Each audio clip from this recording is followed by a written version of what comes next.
This is the loving LeAnn for Inform Magazine, and I am here with our cover girl and team member, Dr. Angel Brutus, and we are here at her office space, Synergistic Solutions, and we are always so glad to have you. Thank you for having me. I'm very excited to do this interview with you all. Absolutely. It's well overdue. You know, when we connected with you, we automatically knew that you would be an asset to the Inform family, and we were glad that you accepted to come along. And now, sharing you with all of InfoNation, you just offer so many invaluable lessons and informations and way of coping. And so, Yeah. Angel, Yes.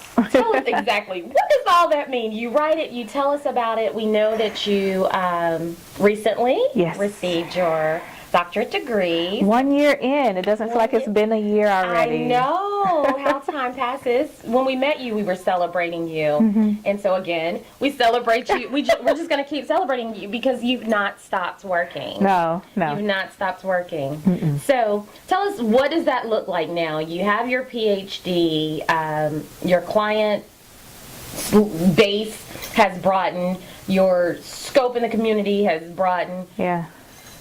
So since earning, it's actually my PsyD instead of Okay. PhD. So, since earning my doctorate in psychology, it might have felt like it was a opportunity to take a breather, from transitioning from the student role to the practitioner and whatever else comes after role. Right. But, to be honest, I was already working while I was in school. So that transition that most individuals would probably experience never really came to fruition because it was kind of like, okay, let's keep this ball, moving. And honestly, since then, I've been able to operate out of a second practice location, which is where we are now. And it really has broadened the scope of my practice to be able to serve individuals outside of 2 different communities within the city of Atlanta. So it's been a really good opportunity to grow. Absolutely. Wow. And you are growing like crazy. And so, again, we're so proud. So let's back it down because, of course, growing up, a girl from Knoxville, Tennessee. Yeah. Did you ever think that this was achievable? It's funny because growing up in a small town like Knoxville, sometimes you can have kind of tunnel vision. You don't really know what's out there. But I think, as you know, just being involved with different clubs and different organizations and being able to travel through sponsorships and getting exposed to other environments really helped to shape even the thought process of there's more outside of the small town of Knoxville, which was an invaluable experience growing up. Not necessarily did I have, a mentor that does what I do, but just being able to see people succeed in different aspects on a professional level and not just at a different level of work really helped. Yeah. Wow. Yeah. Yeah, so born in Knoxville, Tennessee, growing up, being in different programs and moving away from home. Yes. Do you see yourself ever returning? I do on occasion for visits. So the ironic thing is I wasn't born in Knoxville. Okay. No, yeah. So I was born in Chicago, partially raised in Michigan, and then we transferred down to Knoxville because that's my mom's hometown. Oh, wow. And so that was for her to be closer to family, which was good for me growing up, just to have that village. But then even going to college, I was faced with the decision, do I go away for school or do I stay? And I actually stayed and went to, University of Tennessee in our backyard.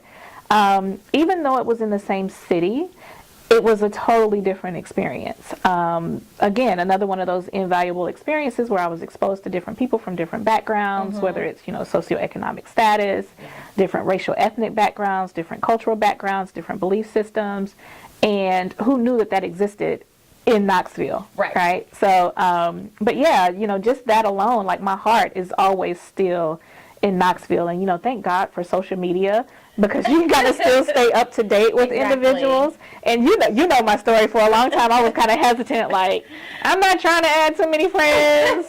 But over the course of the years, it really has been like this great opportunity to use some of my experiences, knowledge, wisdom that has come with, the collegiate career and the professional career, and give back, because recently one of our classmates was going through something with one of their adolescent athlete kids, and they reached out to me through social media because they knew what I'm doing now as a professional. Right. And so I was able to at least kind of give them some information to go on, help them find resources that were local in the Knoxville community, because, you know, some people just don't know what's available. Exactly. Yeah. And we don't know until we know. Exactly. And there's so many, I think a lot of times we get a little discouraged or dismayed because we're like, there's nobody out here to help us. There's nobody. And it exists, but we've just not been exposed to it. Yeah. Well, there are a couple of things that kind of, I guess you would consider barriers to getting access to resources. One is exposure. The other thing is stigma. Right. And so, you know, I deal with that a lot. And so, you know, I go out and I do presentations. I do, you know, public education type things. One of the reasons why I was extremely excited to join the Inform family, because this is another platform to be able to reach other individuals who otherwise would not initiate seeking help. And so if we can just tap them into just an inkling of what's available in the resources, then it kind of gets the conversation started and it normalizes that process. Certainly. Yeah. So let's go back, because now we kind of delved into what don't you know about Angel? Yeah. Like, I don't know if I knew that you were from Chicago. Yes. So what age did you move? So Chicago, born there. I think my mom transferred into Michigan. We lived in Detroit after I was about 2 years old. Okay. And stayed there up until my middle school years. And so middle school on is when I had the Knoxville experience. And that transition was a little rocky at first, being someone from a different region, being the new kid. Middle school itself is already, for most of us, a traumatizing experience. Exactly. So there was a lot that was going on. My mom had decided that she was going to go back to college. So she was in school, working, and raising me as a new middle schooler. Wasn't an easy task at all. But one of the fond memories that I have from that transition is that I would be in the back of her classroom while she was in college, sitting back there while she's taking her classes and listening to all this information at a collegiate level. So, looking back, it's like, wow. You got exposed to a lot. Yeah. A lot, the experience and the ability to even be able to grasp that it's doable. Mm-hmm. Because I think coming from a hometown that's small and seemingly very limited, that we often just think that it's not for us. Other people can do it, but we can't do it. Right. And so being there, able to see that people that look like you, mom's doing it outside of the tradition, she's not the 19, 18-year-old girl that's entering into college. Yeah. And so that must have been very powerful and impactful. Very much so, because not only did it expose me to a collegiate environment at such a young age, but just to see other people who were my mom's age that were going to school and managing this whole idea of school, family, work, and not making excuses for it. Right. Yeah. Certainly. Well, in Inform, when we select who we want on the cover, who we want to be affiliated with, I'm always proud that we go and seek women that are in the community, not necessarily with the polished backgrounds, because I definitely wouldn't be here. I would not be an integral teammate. Yeah. I just wouldn't. But we look for people in the community that's driven, balanced, able to, and when I say success, I'm not even talking success on a level of what your paycheck brings in or who you know, but the significance of your life. The influence and the impact. Absolutely. Yeah. And so again, we are always so proud to be connected with you, and that's why you have been selected to just join us. And I say selected. We're honored. Did you choose us or did we choose you? I don't know. It was mutual. It was mutual. But either way, it's definitely a privilege. So when we talk about the Inform community, and we are a women-run, no, not women-run, because Ryan runs the thing. We target but women. we do target, and we want to empower women. And we want to highlight those women that are behind, that the names might not be the ones on the billboards and you might not see. Yeah. So, but also sometimes it happens that those are the people that aren't thanked. You went into a career that one isn't even you. Sometimes it is thankless because you cannot even talk about a lot of stuff that you do. Let me tell you, it's funny because both my husband and I work in fields where, confidentiality, HIPAA, privacy laws and everything. So literally the gist of our conversation at the end of the day is like, how was your day? Oh, it was good. And that's it. Like, I can't debrief my day. I can't, decompress and say, oh my God, let me tell you about all these things that happened in the office. No, because I'm entrusted to hold the spaces of so many people that sit in front of me. Certainly. And, you don't go into, this field wanting to be thanked. You know that it's definitely more so about if you're able to influence a person enough to where they can also be impactful for their own experiences. And, sometimes I get the feedback and I can see the progress, and then there are other times you have no idea what's really going on after they've been in your space. And so, if I'm searching for validation from that, I'll be searching forever. So encourage a woman out there, because I think sometimes, and you've been in the field that you're in, you know all about psychology, there is a level of validation that we need as human beings. We seek to be valued. We seek that that acceptance in some way. So when people don't feel valued, when they don't feel accepted, how do you speak to that woman out there? So that's a great question. And for me, on a personal level, be self-reflective, because the last thing that I want to be is, hypocritical. And so when you think about this need for validation, this need for knowing that you have value, one of the reasons why I actually took the time to break down and do sequential parts to this self-compassion stuff is because it really brings it back to the intrinsic side of motivation versus always leaning on the extrinsic side of motivation. And even though, we do that a lot in the sport world, there's a lot that I pull from the sport psychology training and pull it into the general counseling and the therapeutic training as well, because they figured out, in some respects, the recipe for being able to pull out the best in people. And when you really start peeling back the layers, it's not so much of seeking validation from externals, like other people or getting praise from other individuals. It's when you really start to have this level of compassion for yourself.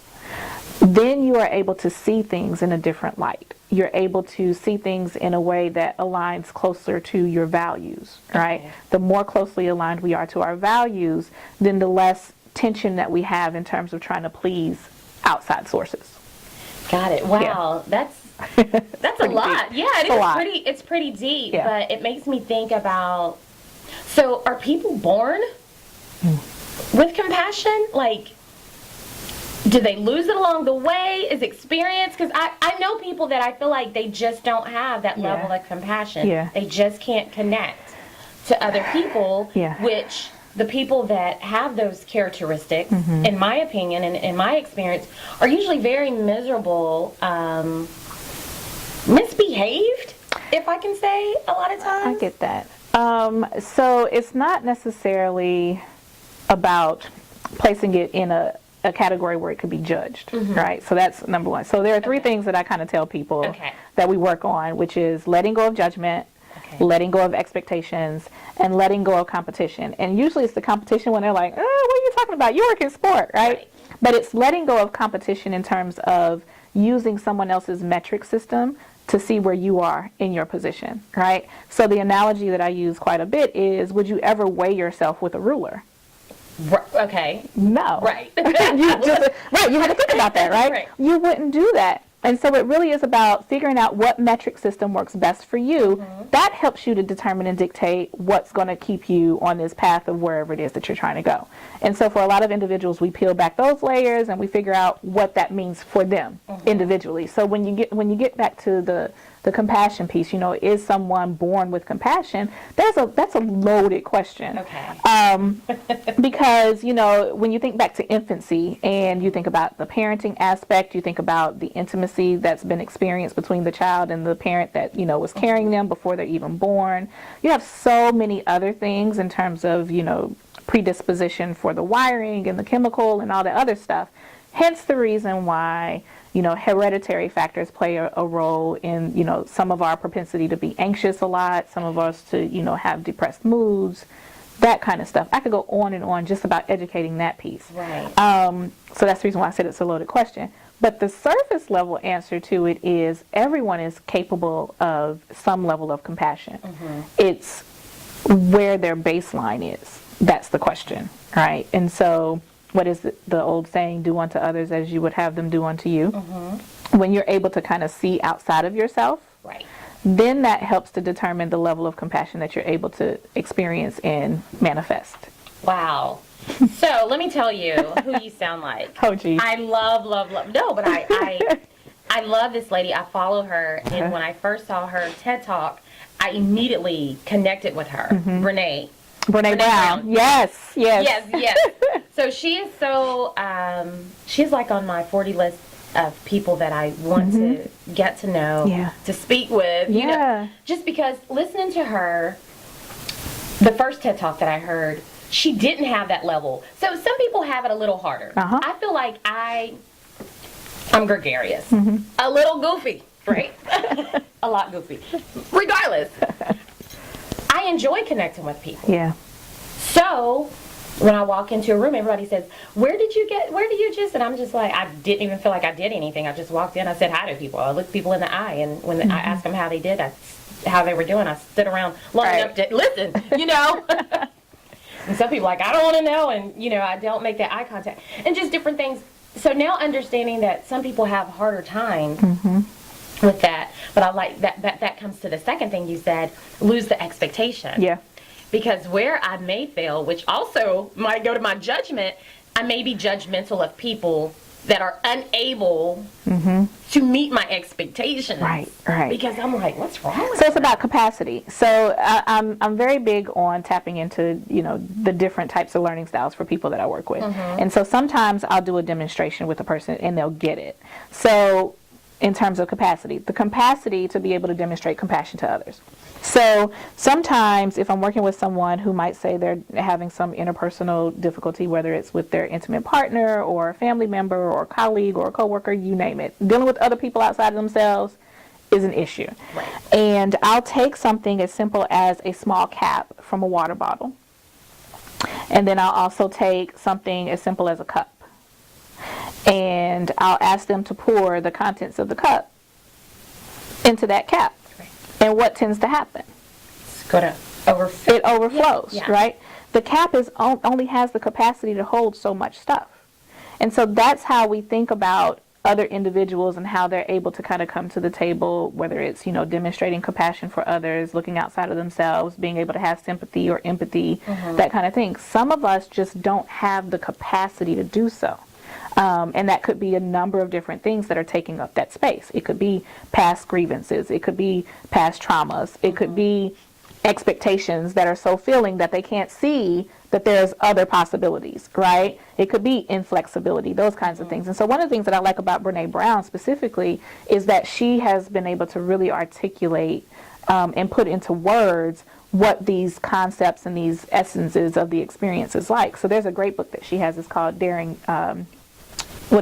Greatly? I think it is. And it talks about, risk-taking and those kinds of things. So all of us have a different personality type. All of us have a different propensity or capacity to be able to take on certain things.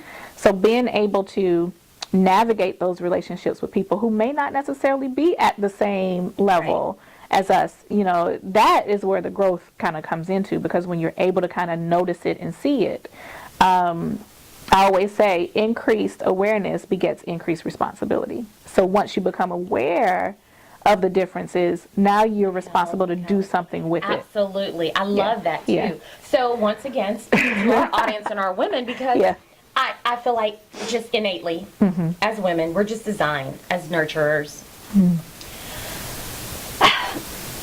I don't know. It's just something in us where we're always looking to serve, and maybe that's just the way society has structured it. Yeah. And so I don't know if it's innate or Yeah. if it's just, how things are designed, and either way. Yeah. So how do we as women, do we maximize the cup? Like, okay, so our top is full with, we overflow. Right.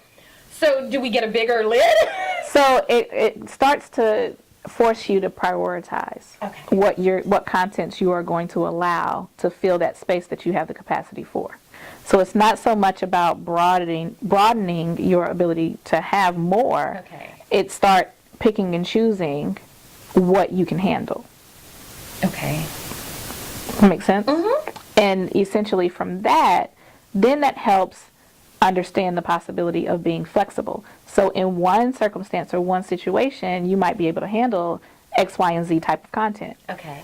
Depending on the context, you might have to take some of that out and replace it with something else. So instead of focusing on trying to change something that's pretty much inflexible, you start to change the content that you put in it based off of the circumstance.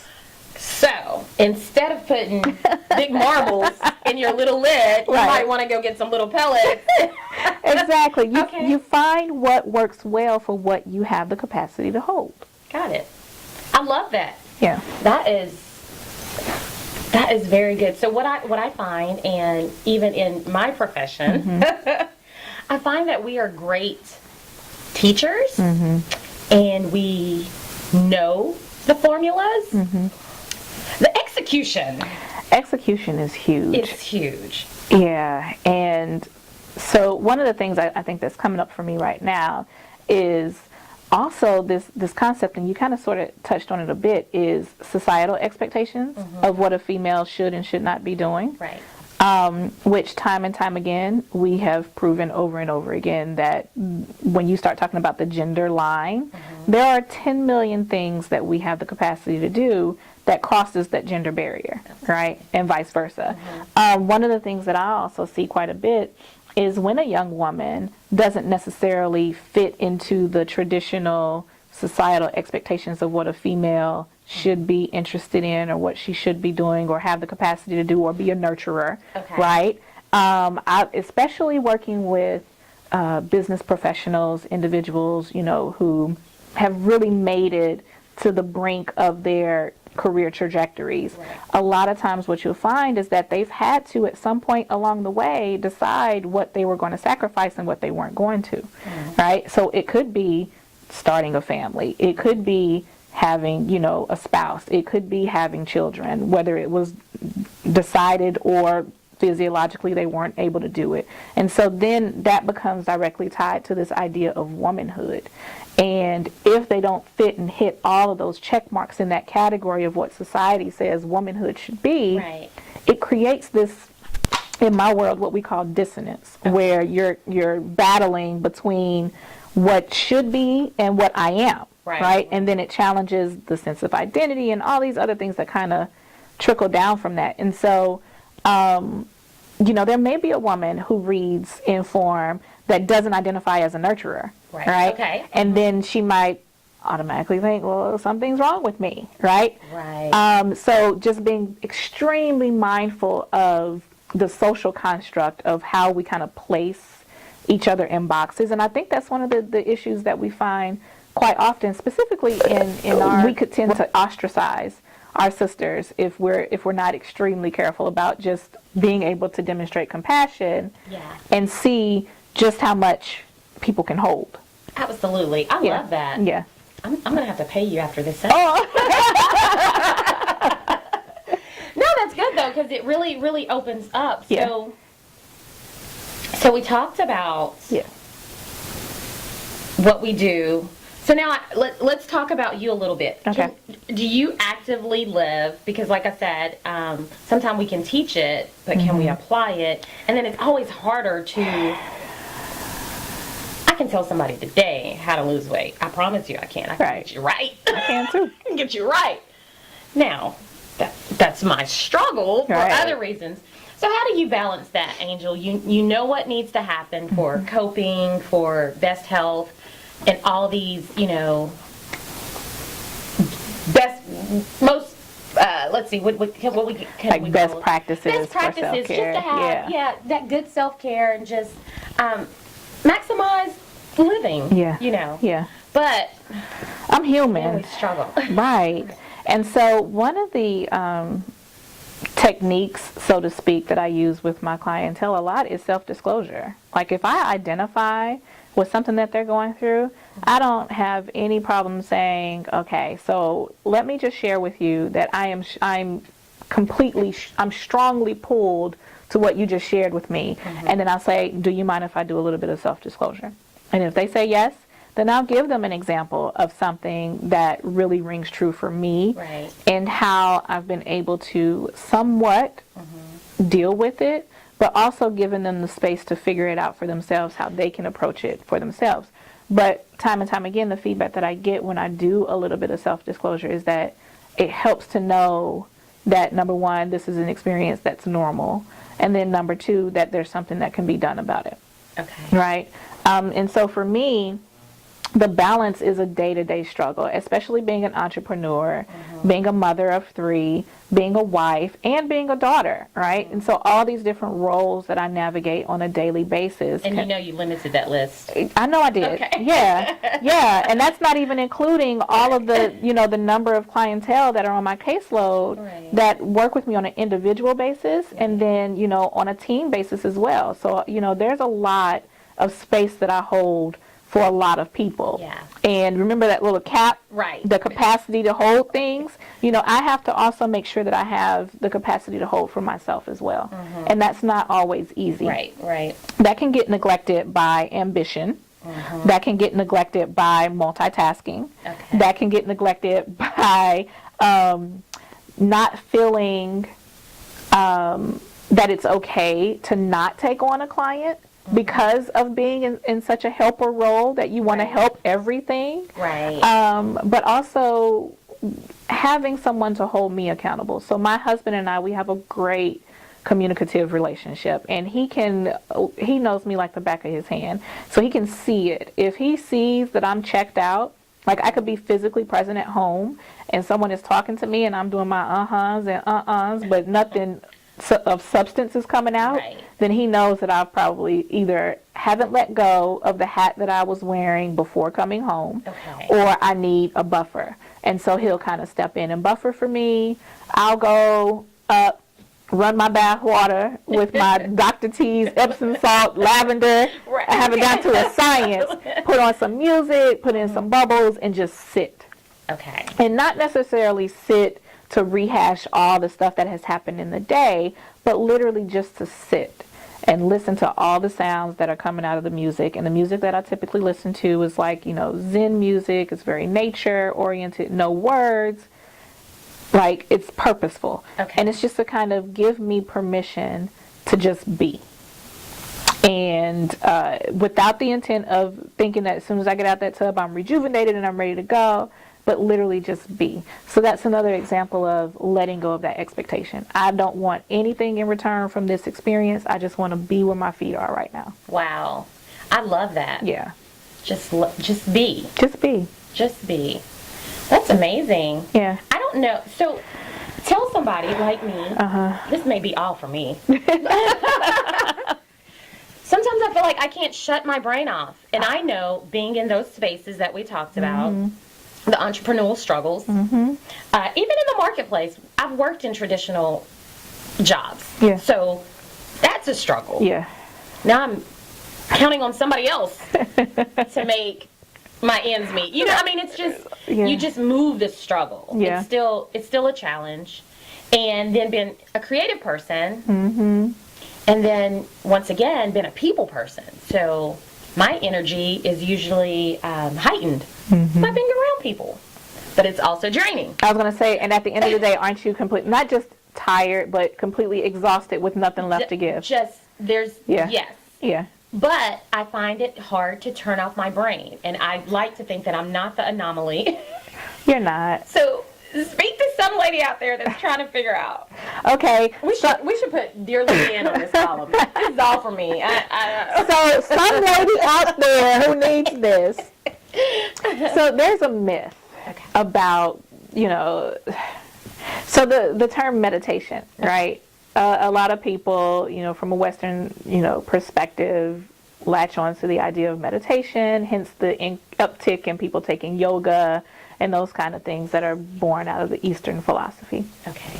When you really think about the terminology, I'm big on words, and you look at the base or the root of the definition for meditate or meditation, it's not thinking, it's intentionally thinking on one thing.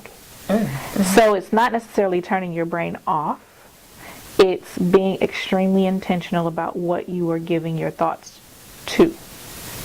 So for me, that example that I gave earlier with, you know, sitting in the tub with the music, I'm giving my thought intentionally to what I am hearing playing through the speaker. So if it's, you know, the sound of rain, rain, and then I'll start visualizing that rain and engage my other senses and maybe start, what's that smell like? And just taking me back there. So it's being extremely intentional about where you're focusing your, what we call our cognitive resources. Okay. Even from a spiritual biblical standpoint, meditate on these things, right? So it's not clear your mind, Right. it's being intentional about where you are putting your thought processes to. Wow. I can't wait to go meditate. I tell you, I try. And I'll be on this path, and then something else comes, There's and then something else comes. and so that's how we train. So in our world, we say we train our brain. That's what we teach our athletes. Right. So in the sports psychology world, you know, there's like a pre-game routine, there's a during competition routine, and there's like a pre routine, right? Because in order for you to be a master of it, you've got to have it as a part of your regular routine and your regimen. What's wrong with me? I have no real routine. So if you, I'm telling you, so if you make this a part of your routine, it could be something as simple as starting out with the goal, okay, I'm going to meditate on this one thing 3 times a day. And the simplest times a day are during the time that I'm grooming myself to get ready for the day. Those of us who take lunch, because I know lunch is sometimes neglected, Right. that's some meditation time. And the commute home, that's an opportunity to meditate again. Okay. Now I'm feeling better. Prayer. My prayer time is typically in the shower. Can't do a lot of stuff in the shower, so I'm forced to go into that space. Right. And in the car, I find so many. I'm so creative. I can do all kinds of stuff in the car. Yes, and my creative juices flow so much in the shower and in the car. So literally my phone, the memo is on deck. So I can like record myself. Oh, I had this idea, or, you know, something. Right. It's mind dumping. Right. It's all it is. Right. But yeah, so when you kind of make it a part of your routine, then it becomes a habit. And when you need it most, then you're able to access it cognitively quicker. You know, the things that we don't use, when it comes time to need it, we're searching for it mentally. Right. But if it's something that's readily available, it's because we've been digging that pathway and making it a part of our regular routine. That's good. Now I'm going to ask you to do me a favor. Uh-huh. We're going to switch gears. Okay. Bend your head down. I'm going to take your doctor hat off. I'm sitting here. Okay. I know I got all academic on you. No, that was good. No, that was good. That was good. But I think a lot of times when they see the lady on the cover, or they see who we've selected, I think they think we go to this place of accomplishments and accolades and just all put together. And like you said earlier, we're just human. So one, congratulations on all your successes, but your upcoming anniversary of 15 years with your wonderful husband. Thank you. And your success with your 3 beautiful children. So now, Angel, how does a girl grew up in a single mother household know how to select a husband that you're going to be with for 15 years? Oh my goodness. That is the $1 million question. Because, you know, I had to step out of my own way for my husband to even be available to me when we first met. Because, you know, going through from middle school through, high school, adolescence, you know, the relationship thing, you think that you are in love and all that comes with it. There's a lot of history there. And, you know, looking back as an adult, you don't realize how much those relationships shape how you go about navigating other relationships. Right. I experienced preterm labor as a high school student before graduating from high school, and having to shift gears and try to figure this, post high school plan out because, I was pregnant. Right. But, the Lord had other ideas in mind. Right. And, that experience was a wake-up call for me. Yeah. One, that there's more for me outside of this city. Two, even though I decided to, go to college within the city, it was almost as if it was a city in a city. Right. So the experiences and the exposure, that was different. And really, it forced me to be extremely who I chose as a mate. So throughout college, I did not have one boyfriend. Wow. I dated around, Right. but I was hypersensitive to any idea or semblance of anybody getting too close. So the ongoing joke within my family was, my mom would say, "Angel sure doesn't bring anyone home." Mm-hmm. And there was actually even one incident where I was on campus, and this guy that I was kind of dating around, nothing serious, he was cutting my hair. I had short hair, so he was like my barber. And someone was knocking on my door on campus. I'm like, "Who is this? I'm not expecting anyone." And so my roommate opened the door, and it was my mom. And she said, "Oh, I heard that you were getting your hair cut," because she knew that the guy would like trim my, my ends or whatever. And so that was her opportunity to kind of come in the backyard Right. and see who this person was, since I don't bring anyone home. And so that just gives you an idea of how extremely tight I was throughout college. So my earlier kind of relationships really shaped that experience. My husband came along right when I was in grad school. So through undergrad and grad school, no boyfriend. I was so like school only, school focused. And he met me my last semester in grad school when I didn't have any more classes. It was just straight internship. So I was able to allow something else in my space. Okay. And because of that, I was able to kind of see things differently. Seeing a relationship no longer as a threat to my success academically helped me to shift and be open enough to receive this person who came my way, right? And, no qualms about it. I brought him home, and everyone was shocked and surprised. Right. And said, "Oh, gosh, this must be the one, because she surely doesn't keep anyone around for us to see." But, I mean, that's also a testament to him. Mm-hmm. And, even to this day, we have conversations about, he's like, "Yeah, you're a little rough around the edges. Like, you're a little hard to..." Right.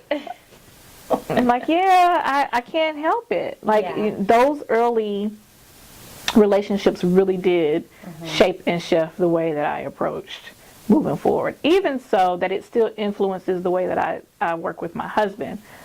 So for me, that's always a challenge. Okay. Like being able to allow my guard down enough to fully receive what he has to give. Right, and I've been in your space with you and he is totally catering to... Yes. Like, he takes really good care of you. He's an amazing man. Yeah.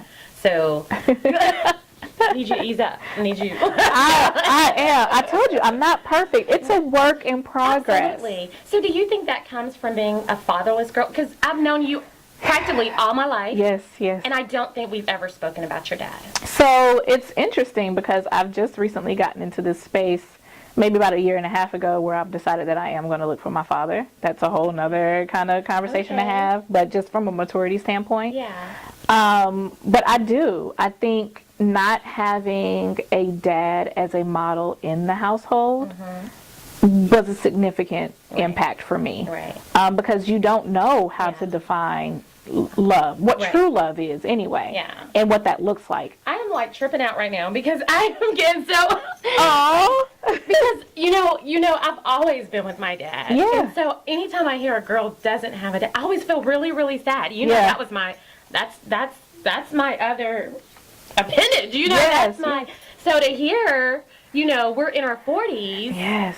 And now... I'm just now deciding to want to even look for But the thing about it is, You're already so awesome. So, gosh, if you had dad, a really whole man that could nurture you the way my dad nurtured me, oh my goodness. Yeah. But I think part of that also, just because my mom modeled such strength, I think that she overcompensated a lot for the absence of a father. I think the downfall, however, was unfortunately, so, you know, she's probably going to kill me for putting her business out there, but, you know, my mom was married 3 different times. And engaged 5 more after that. Right. So, you know, my view or perspective of relationships was kind of like, a little skewed. It's a little flighty. And I'm good. I don't need all of that. Because that's a lot. Right. But the other aspect of it is I used to always tell her this too. Like, no matter how many times your heart has been broken, you are not afraid to, like, love somebody else. Like, that always just amazed me to no end. And so it's crazy because even now, you know, thinking of it as an adult, and even with the kids gave us, or gave me, our anniversary card early this week, and they gave me the Wonder Woman DVD. And they said the same. Daddy told us that we had to tell you that you are the Wonder Woman of the house, even though he's the king. And I was just like, oh my God. So but in the card that they wrote, the kids wrote something to the effect of, you know, you and Dad really do take the time to show us what love is supposed to look like. And this is coming from a 14-year-old, a 9-year-old, and a 5-year-old. Obviously, the 14-year-old is the one who wrote it, but that does something to me to know that at that young of an age, like, something along the line, we're doing something to give her an example. That I didn't have. And, you know, I make no qualms about it. I tell the girls all the time, I'm so jealous of you because, number one, you have siblings. And then number 2, like, you have a dad. Like, don't treat Dad any different from me. Like, if anything, treat him with the greatest and utmost respect. Because, you know, not only is he present, not only is he the breadwinner, but he actually spends quality time with these girls, and he knows them just like I know them. You know, obviously for the gender reasons, they come to me with a little bit more stuff, but at the end of the day, I know that if I weren't around, they would still be phenomenal young women in great hands with him, because of who he is. And, you know, we have discussions all the time about our families of origin respectively. And he's West Indian. And so that's a whole different conversation because, you know, from a cultural standpoint, you know, I'm the breadwinner and that's it. You know, all the nurturing, as you mentioned earlier, is left to the woman. But he really doesn't, you know, subscribe to that traditional model. He's both hands and both feet in. And we definitely work as a team together with the kids. Go ahead and shout Claude out. Go ahead and give us a little something. Go ahead and say something to him. This is your anniversary video. I love you, boo. So how has children changed your marriage? Because now you have 3. So it's funny because Claude and I make jokes that from the moment we met, it's been like this ongoing, like, whirlwind of an experience. You know, we got married a year and a half after we met. Short engagement. 3 months after we were married, we got pregnant. We got pregnant with our first daughter. So within that year, you know, finding out that we were pregnant 3 months later, and then just kind of going for it, and it's been something new ever since. Yeah. But to know, shout out to Claude. You got to see the sunrise all day to know that is rising. He's a gentleman. I can't. He is. And we've talked about it. I enjoy watching his engagement with you. But he's a man for whatever definition. I don't know what the definition is for a lot of people in manhood or womanhood, which you can tell us what the definition is for womanhood. But he holds it. I hold him in just high esteem. So one of the things that I try to get him to do is because he is so outward focused, right? I try to get him to reel it in sometimes, no, take time for yourself. Do it for yourself. What is it something that I can help support you? Because, you know, me and my 10 million hats that I wear, he's always supportive of me. Like, no matter what it is that I'm doing, he's like, I got you, babe. I'm there. You need a date? I'm good. Right. What do you want me to do? And so I'm like, so what can I go to for you? Like, what can I support you in? So I really try to help him be more inward focused. Right. But we really are like yin and yang. Yeah. From the social aspect, the personality, I'm the one that's very social and outgoing, and I can talk to anyone under the sun. He's more reserved. He'll sit back in the corner and just kind of observe and soak everything up, and he's good with that. And so, our personalities definitely match.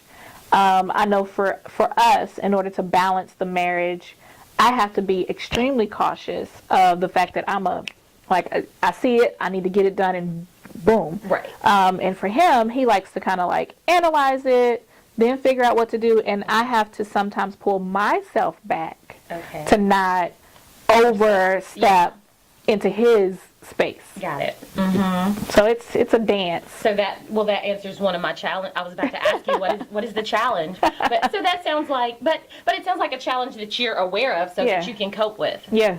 So that's good. So where do you see you and your family? I don't know. We don't even have. I know you probably got it in your Palm Pilot, or people have Palm Pilots, whatever, any electronic device. You've probably gotten it written in. No. So where do you see you all going in the next 5 years? What's on the horizon for Angel and the Brutus clan? That's a part of that letting go of expectation piece. Okay. That was a life lesson that I had to learn as well. Because just as sure as I thought that I wanted X, Y, and Z, family wasn't in the works for me. A husband wasn't in the works for me. To be honest with you, right before meeting Claude, I had my paperwork already completed to work in Canada but maintain my U.S. citizenship. I was out of this piece. Wow. And, I had already researched and found artificial insemination company, like literally. So that was me. That was the me that you knew. Wow. The me now. Are you the Mary Jane? I feel like they, peeked into my life. Right. But no, and Claude will tell you in a heartbeat, like that's one of his favorite stories to tell. Yeah, like she already had her donor picked out and all kinds. He's So what were like the qualities of the donor? So he was Italian. He was professional. The background check came clean. The family history in terms of substance use and history of mental health, all, like when I tell you that everything was checked off, that was me. The me now, like I have goals for our family, but they're not so hard, fast goals that if it doesn't meet every single thing, it's not the end of the world, and that helps to not put so much pressure on the kids to be able to perform at some kind of expectation. And it definitely doesn't put too much of a strain on me and my husband to be able to, go with it, go with the flow. There's a saying, you don't want to blow wherever the wind blows.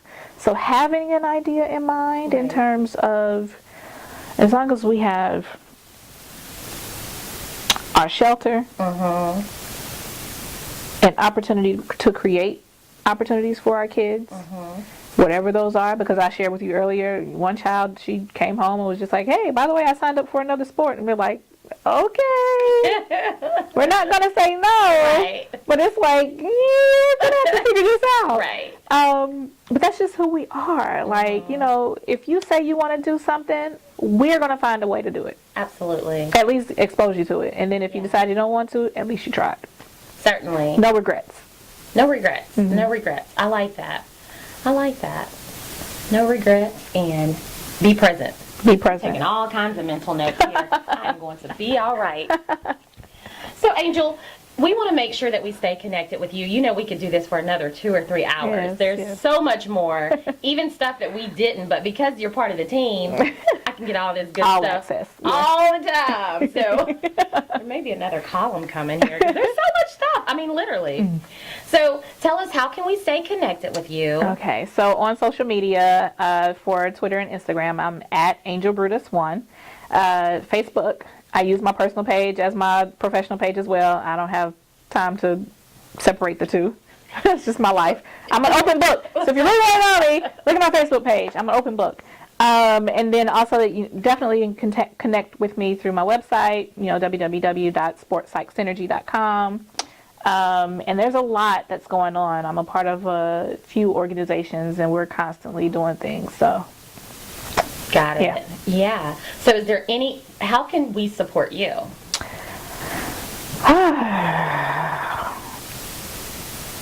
I don't know. That's a great question. That is a good question, and because of where your mind is always, we have to give you back some of that you've given us. Right. So we need you to think about that, and on our next visit, we're going to talk about how we can support. Yeah. Okay. How we can support you. Okay. But it is always a joy just to be in your presence. I always find it a privilege of just sitting around and just hanging out with you. And Absolutely. next week we play Georgia. We need to get this win.